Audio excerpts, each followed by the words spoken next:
All right, this is the second hour of Physics 1A for May 26th, and we're going to try to finish this problem. Okay, so did anyone figure out for part B what you need to use for our final if we want to escape from the Earth completely? What are we going to use?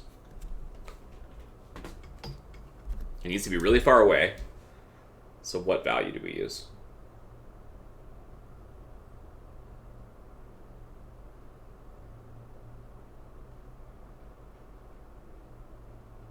Infinity. That's right. So for part B, we're just going to have our final go to infinity, because then it will be like an infinite distance away. Does that make sense? The whole goal is you want to get it so far away from the Earth that it's outreached the Earth's gravitational influence, right? So your original answer of, I don't know, something like 100,000 or a million, that actually would work, by the way. That would have worked too, Andrew. It's not the best answer, but it would work. You just need to put a number that's really big. And for us, that's usually infinity. But you could put like 10 trillion if you want to, and it would work out too, right? And I'll show why that's the case. So all we need to change is one thing. We just need our final to go to infinity. So what I'm going to do is say we would use the same equation here. Your final velocity would be 0 again. Your initial velocity is what we're solving for. Your initial height, or R, is still RE. So the only thing that's going to change is this quantity right here, right? So we'll just take this piece, and we'll start from there. And we'll just replace this with infinity. So that's the one change we're making. And of course, 1 over infinity is just 0. So what we end up getting for our solution here is going to be that V0 is equal to, we multiply the 2 over here, the negative and the negative cancel, so we get 2g mass of the Earth divided by the radius of the Earth, and then we square root it. This is referred to as the escape velocity equation, because this is the minimum speed you need to escape from the Earth, is this speed right here. And I think the answer is going to be something like 11.1 kilometers per second. Plugging in all the numbers, we get 2 times the gravitational constant.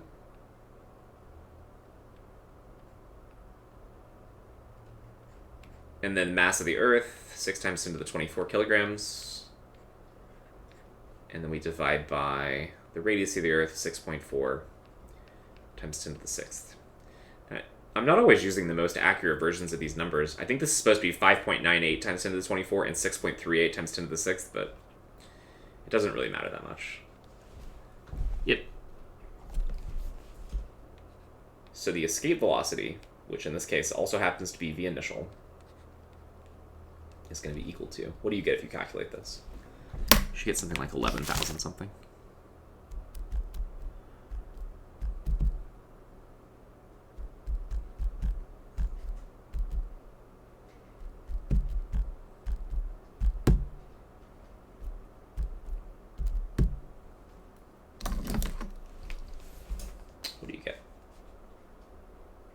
You got 119, really? I got 11.8.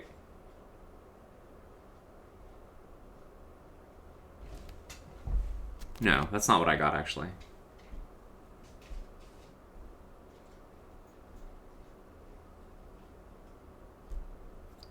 $11183. That's what I got. Is that wrong? Did somebody else calculate it? I got the same thing. This? Okay. So this is approximately 11.1 kilometers per second. Very fast speed. You'll notice it's not that much faster than this speed. This is only 8 kilometers per second, so it's only about, I don't know, 30% more or so. Just to escape the Earth, so, yeah. Okay, does anybody, that's fine, Paige. Does anyone have any questions about this?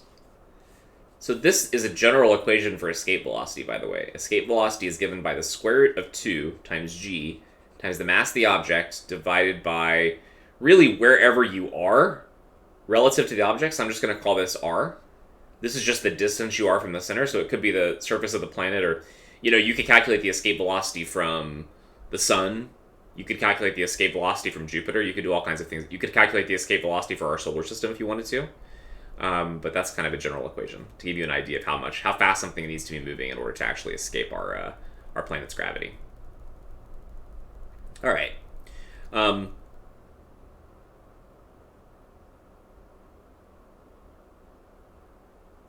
There's a connection to black holes with this, but I'll leave that for later. I don't even know if I'll have time to talk about all that stuff. Okay, so we want to look at other problems with gravity that we can solve using energy, and the next thing to do is to solve one that involves orbits. This problem is really quite complicated, and I don't know how much you're going to get from it if you haven't actually tried to do it yourself yet, but we're going to do our best to go through this one, and then we have another one we can do that you all can kind of try yourself. All right, so here's the problem. This is a really good problem. It says a 10,000 kilogram space capsule is to be returned to the Earth from the Space Telescope, which is in circular orbit at an altitude of 12,800 kilometers. It is desired to have the capsule leave tangent to its orbit at A and arrive tangent to the Earth's surface at P. So we have a space capsule that's being returned from a space telescope. So there's a space telescope that's going along this dotted trajectory right here, like a big, wide circular trajectory. You know, something. This is like there's like a space telescope and it's going along a big circular path like this. God, that looks awful. What I could do actually is I could use a shape. Yeah. So we've got this.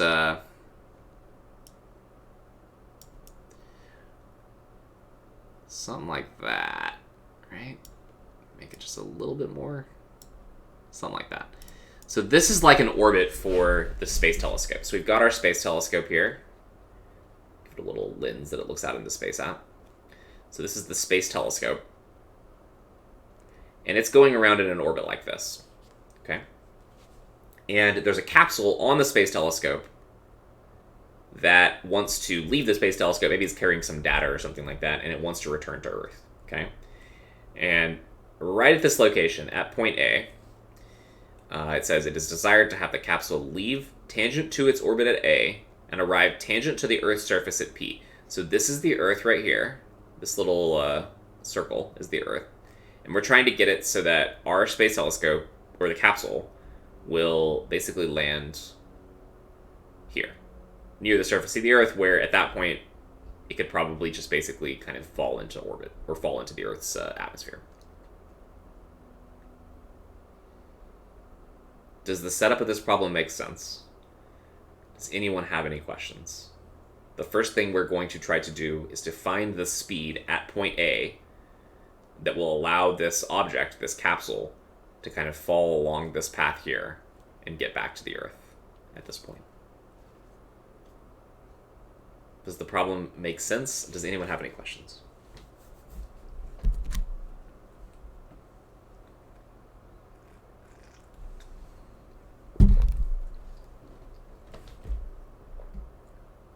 Any questions at all?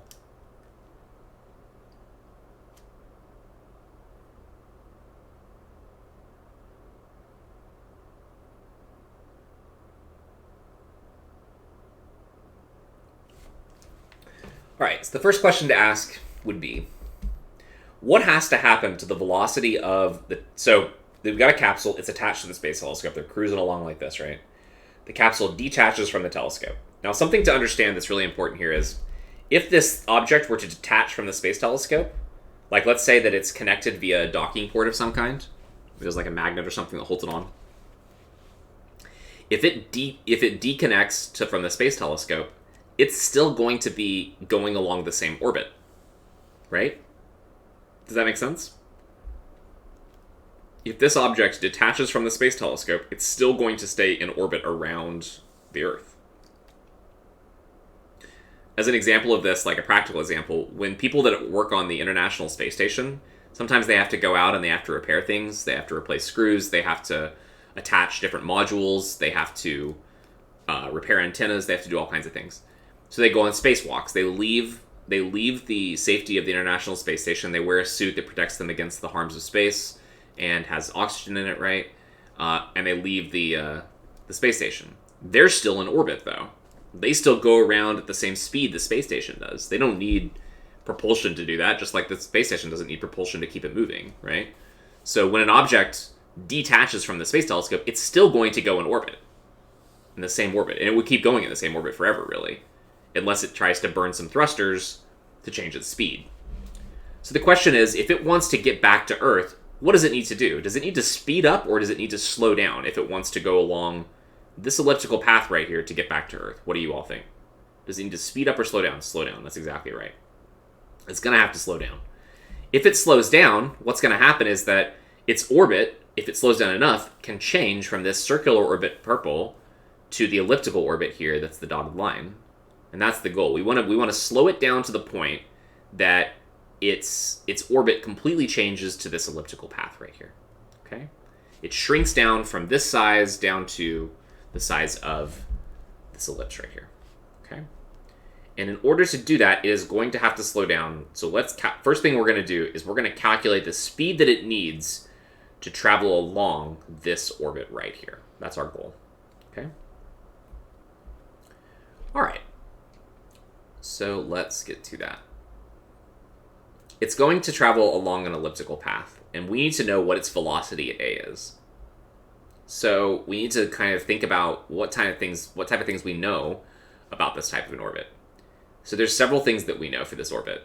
For the elliptical path that it's going to travel on, we know that these things are going to be true. The angular momentum of the space capsule is going to be constant as it travels along this elliptical path. The mechanical energy of the space capsule is going to be constant as it travels along that elliptical path.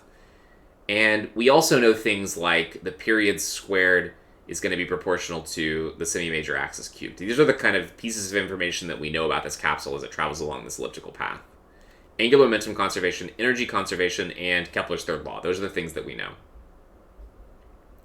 So let's start off with angular momentum conservation. Let's look at 2 points. We're going to look at the apogee and the perigee. So A stands for apogee, which is the far point from Earth. GEE is for Earth. And P stands for perigee. We always use geo for Earth, but GEE is another kind of thing that they use for Earth, I think. Yeah. So at perigee, it's going to have a speed. Now, you all tell me, which speed is larger? The speed at the apogee or the speed at the perigee?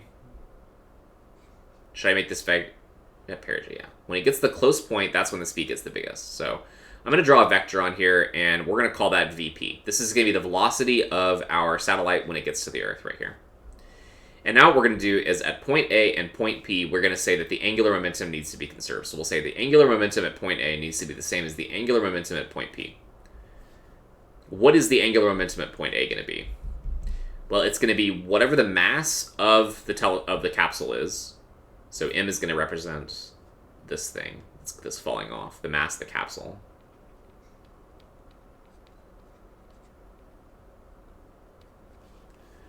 So it's m times the velocity at that point multiplied by the distance. And the distance that we're going to care about is the distance from the center of the Earth. So I'm going to call that RA. And RA is going to be this distance right here.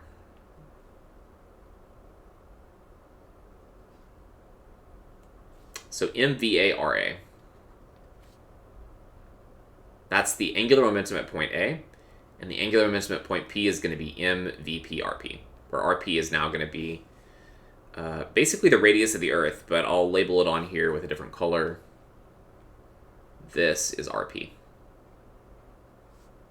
And I'm just going to say down here that R sub P, because that little circle there is the Earth, this is going to be equal to the radius of the Earth. Just to go back and remind you what it said, it is desired to have the capsule leave tangent to its orbit at A and arrive tangent to the Earth's surface at P. So if that's the Earth's surface, then RP is going to be RE. So there's our equation. The masses cancel, and we get that VA... what's the best way to do this? I'm going to write it like this. I'm going to write RP... No. That's right. RA divided by RP times VA is equal to RP. Okay? And the thing is, we actually know what RA is. It tells us that it's in a circular orbit with an altitude of 12,800 kilometers. but it's an altitude. That means it's above the surface of the Earth. What that means is that r sub a is equal to the radius of the Earth plus that altitude. Oh, you can't see what I'm writing. All right, so I'll move this over a little bit. So we're going to say that r sub a is equal to the radius of the Earth plus 12,800 kilometers. And since the radius of the Earth is 6,400 kilometers, then I think this is going to be 19,200 kilometers.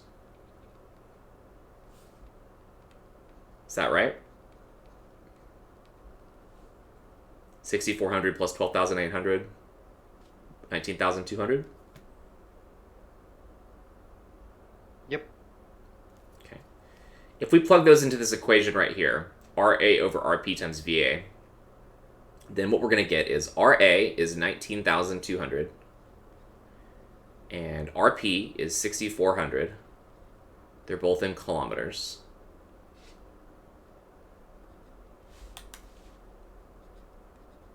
So we get that RP is equal to, I think what we're going to get here is 3 to 1. I think this is 3. Oh my god, what did I do wrong?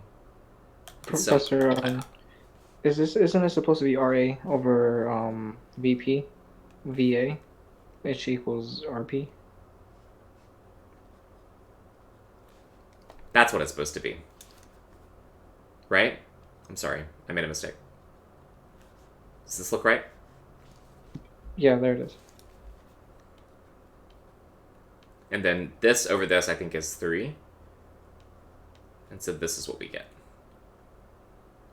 The velocity at perigee is going to be 3 times the velocity at apogee.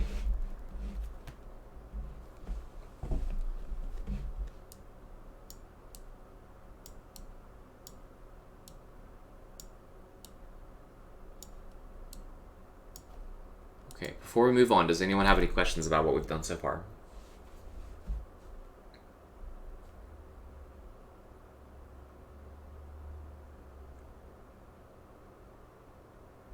Okay. Next thing we want to do is energy. This is going to take more room. So I'm just going to shift this down to here. Oof. Do y'all care if I make this a little bit smaller, just so there's enough room to actually do another calculation here? I think it should all still be pretty legible. Alright. So let's see if we can't put the energy equation right here. We'll take this one and we'll pull it down here and maybe use it later. Okay. This equation is pretty big, so we need the initial energy is equal to the final energy. For us, what that's going to mean is going to be the energy at point A is going to be equal to the energy at point P. So we'll put A here and we'll put P here. You have a question, Tom?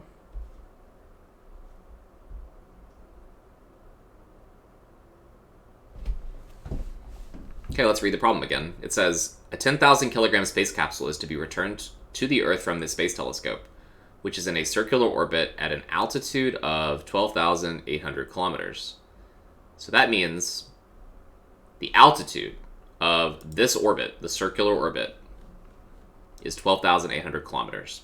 Altitude means above the surface of the Earth. So if I want to find the radius of my orbit, RA, I have to add 12,800 plus the radius of the Earth, which is 19,200, because the radius of the Earth is 6,400. Okay, so moving on to the energy. So the energy at point A should be equal to the energy at point P, the mechanical energy. That means we have to add together the kinetic energy at point A plus the gravitational potential energy at point A.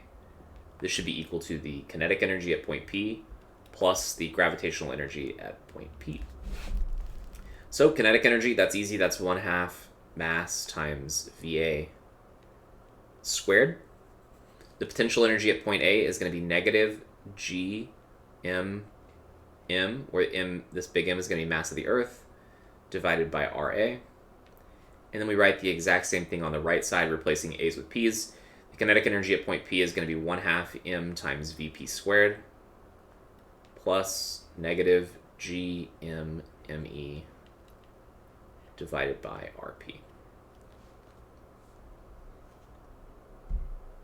And we have all the information we need now. We do know the mass of the satellite is 10,000 kilograms, but it doesn't matter because the mass is going to cancel out here. And what we are trying to calculate here is what VA is. So what I'm going to do is I'm going to get VA and VP together on the left-hand side of the equation. See, VP is bigger, though, isn't it? So actually what I'm going to do is this. I'm going to subtract VA to the right, and I'm going to move this RP term to the left. So we're going to get this.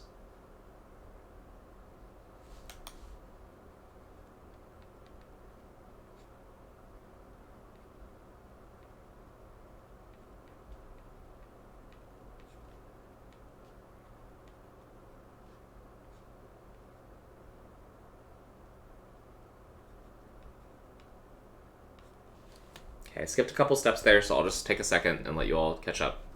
That's what we're going to get when we rearrange it, I think.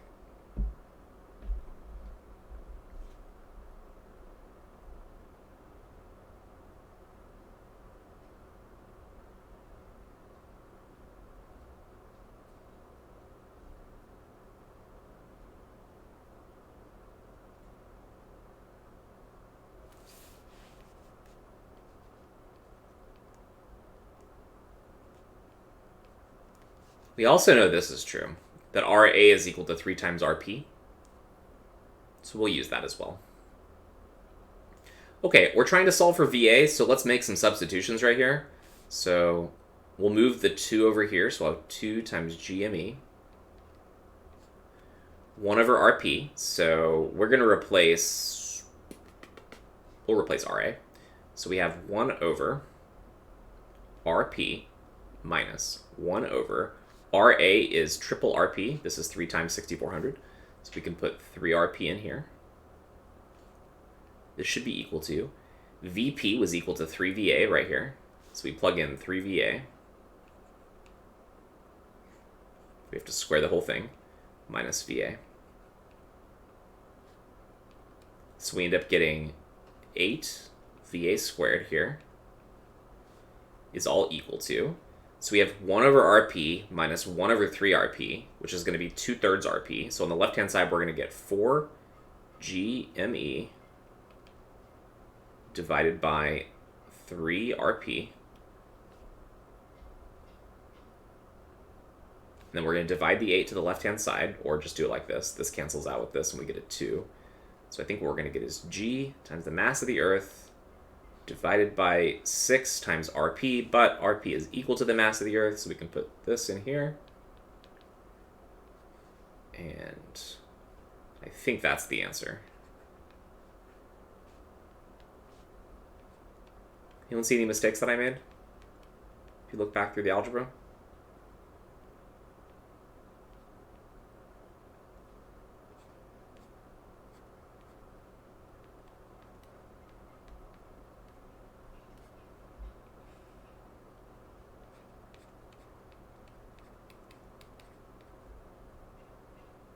That is a 6. That's a 6, yes.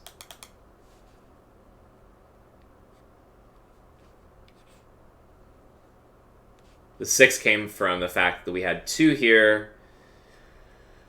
1 minus a third was 2/3, so we got 4/3, but there was an 8 from this one, which was 9 minus 1, so we divided the 2, so it became 1 over 2 times 3, which is 6. Does the math all look right to use? Does anyone see a mistake? Maybe I went too fast. I don't know.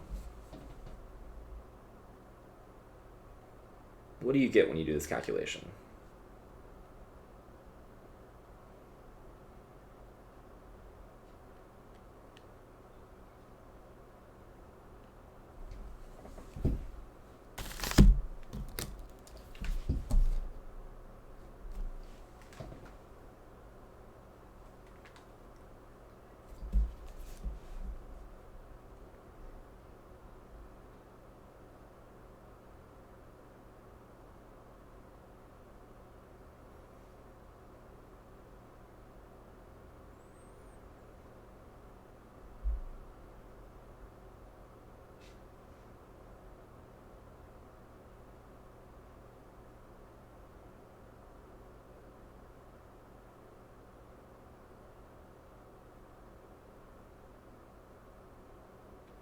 And we get an answer?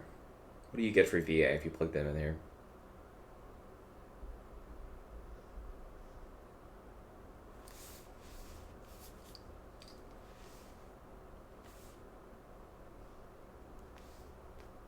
That's what I got. Anyone else get the same answer? Yep. Okay.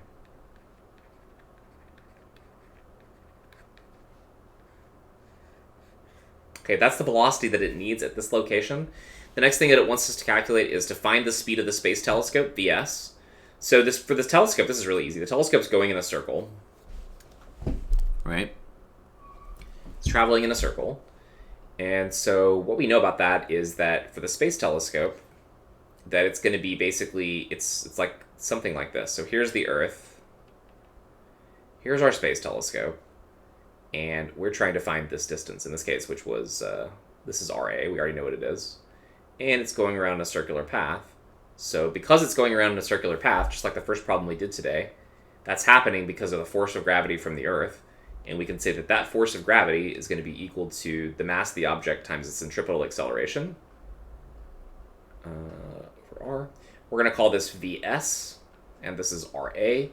The force of gravity between these two objects is G times the mass of the telescope now. So I'll put MST for the mass of the space telescope. Doesn't really matter, it's going to disappear anyway. Multiplied by the mass of the Earth, and then we divide by Ra squared. So we cancel out the mass, and we get that Vs is going to be equal to the square root of G times the mass of the Earth divided by Ra. So if we plug the numbers that we have in the problem, that's going to be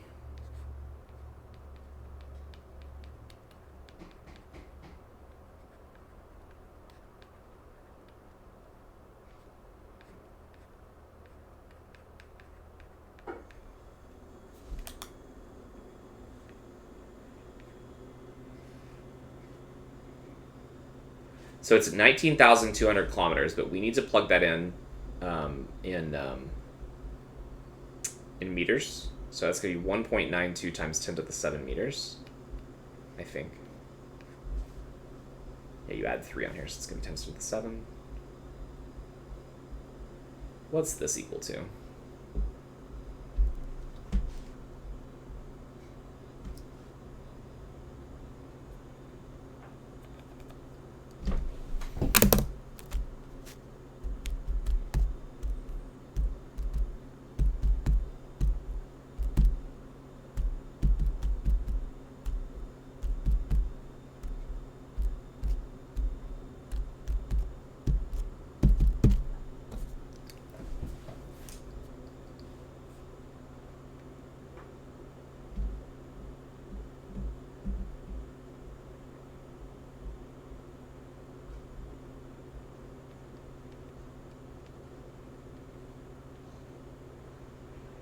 Yep, that's right.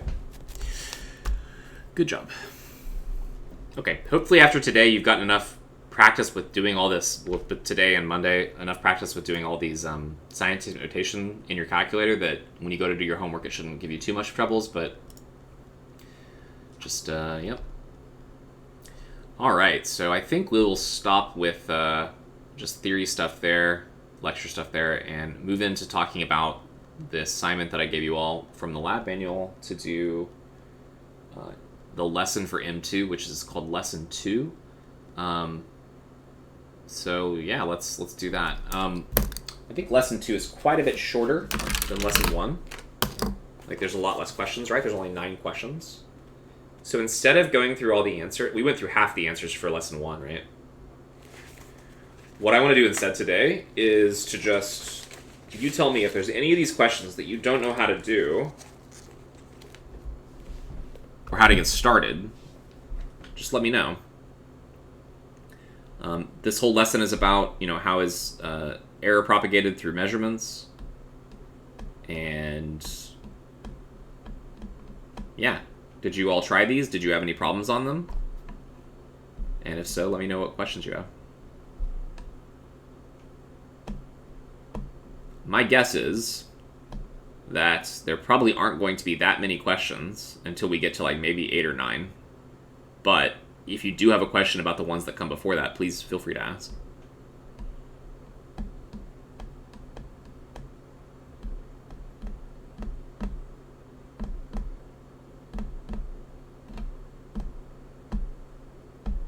am talking about lesson 2 page, yeah. The question with lesson 2 is, does anyone have any questions about these exercises at the very end? Number 12. Yeah, number 12 is pretty hard. Does anyone have a question before number 12, before I talk about that one?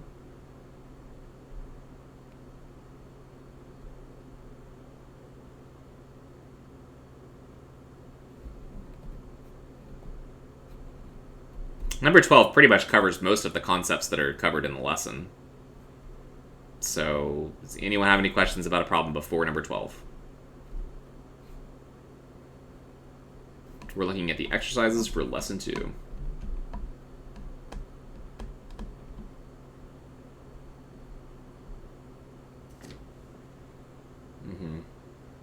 Yeah, if you don't have any questions, you're free to go. I'll put a place up on Canvas where you can turn this in. I probably already did it, but I can't remember if I did or not.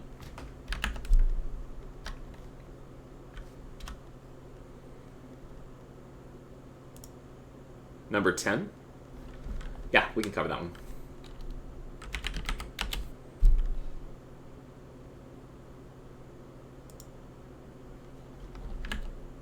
All right, what does number 10 say?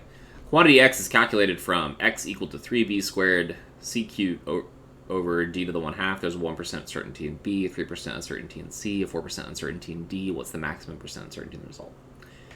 So I think that the way you do this one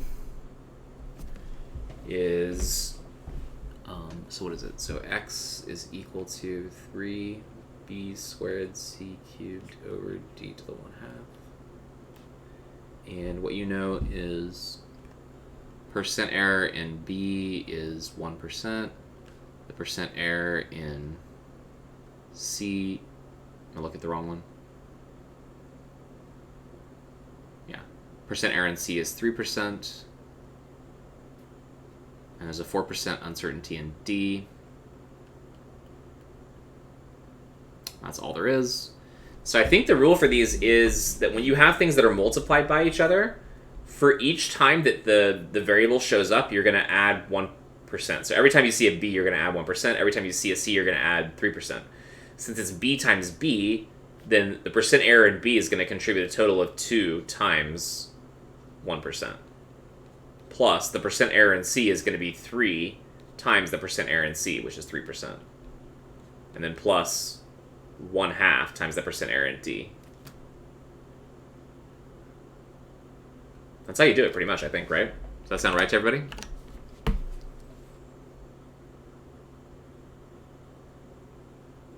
That may be F1, Miguel. I don't think this one tells you to do anything with logs. Right?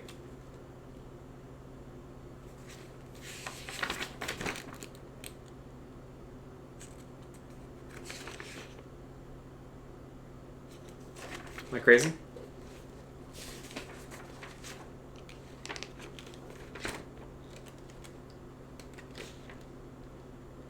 Oh. It's using it like as an example.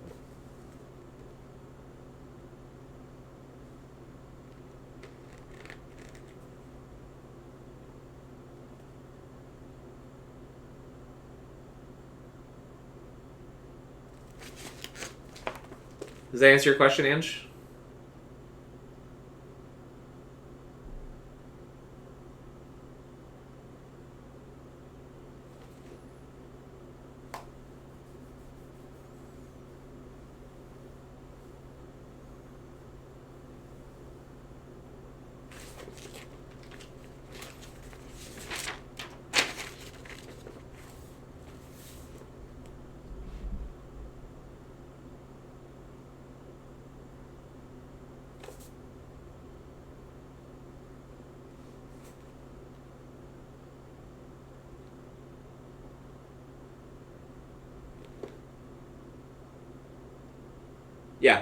Yeah. You just do 1/2 times the percentage. You basically just do the power. You do the power times the percentage. So 2 times this one, 3 times this one, 1/2 times this one. Yeah.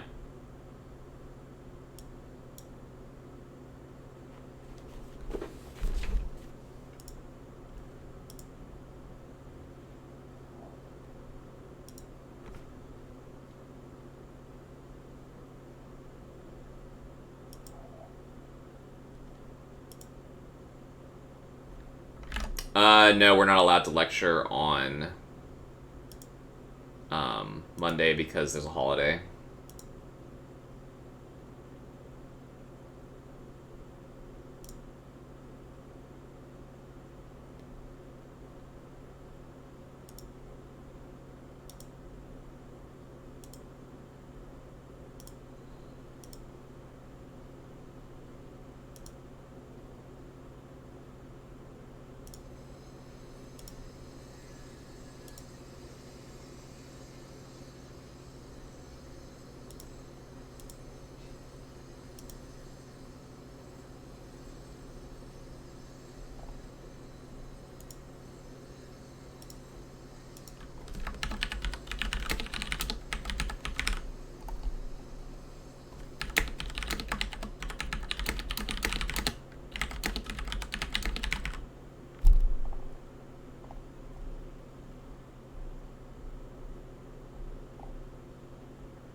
Number 3, yeah. You still want me to do number 12 too?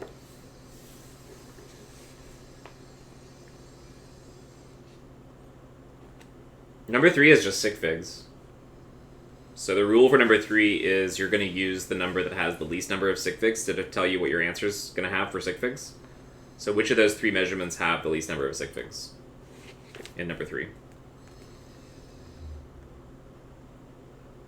Just want to make sure you do the multiplication, so it's a volume, so you do 123.6 times 4.57 times 0.81, and then your answer is going to have, well, I guess, 2 sig figs, right? Does this apply to all sig figs, correct? I don't know what you mean by that.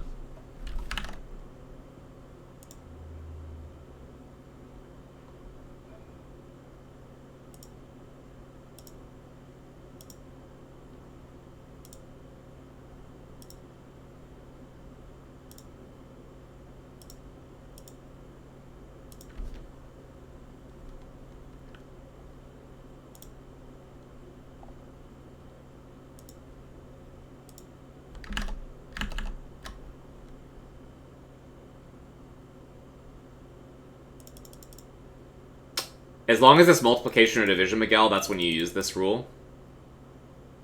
If it's addition or subtraction, you don't use the same rule. It's a little bit different.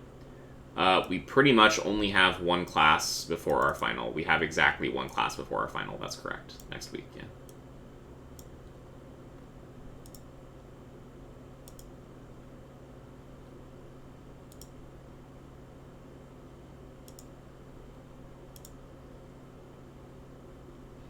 Anyone have any other questions about these problems before we do the last one?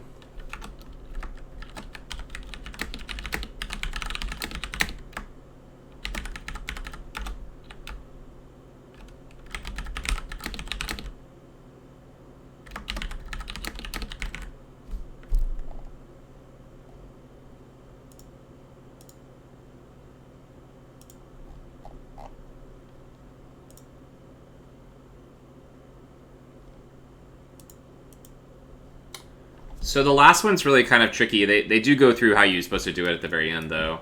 So in the last one, you have a quantity x is equal to a squared plus b squared, and they tell you that the percent error in A is 2%, and the percent error in B is 3%. We also know that A is equal to 200 centimeters, and B is equal to 600 centimeters. So what you have to do is you calculate a squared and say that it's going to have a percent error of 4%, right? So you're going to have whatever a squared is, right, which is 200 squared. And that's going to be plus or minus 4%. And you'll do the same thing for b, which is going to be 600. That's going to be plus 600 squared, plus or minus, this is going to be 6%, right? So you need to square this one out. You'll get, whatever, 40,000. You square this one out, you get 360,000 or something. And then the next thing you have to do is you have to take the percentage, because these numbers are added together right here, since it's addition. That means that you have to find the absolute error on each of these and add those together. And the way you do that is by taking 4% of 200 squared and 6% of 600 squared. You add those together. That'll give you the total absolute error. And then once you get that number, you're going to divide by x. X is going to be equal to 200 squared plus 600 squared. And that's going to give you the answer. I don't want to do it all because like this is really the only one here that's even remotely difficult. So you get the general idea of what you need to do though? You get it? Yeah, okay. It's just kind of... So they explained this one... There's an example... Not example, but they explained this one in... I guess it's 2-8. It's the one where they give you an example that's like x is equal to a squared b plus c over d. They explain it there. It's on lesson 2, page 5 at the very top. It's right here. This one. That equation, right? That's where it starts, if you want to... They'll basically describe all the steps that I just described. Okay, does anyone have any other questions about this lesson? Did you all have any... It doesn't seem like people had that many difficulties with it. Almost always that last question throws people off. But the rest of it's usually pretty... Yeah, 12 is tricky, but the rest of them are pretty straightforward, right? Anyway, so you'll get some credit for uploading your answers and your work to Canvas. I put the assignment up. Yeah, the rest are pretty straightforward. I agree. I will give you all one more lab assignment next time. It's going to involve plotting data.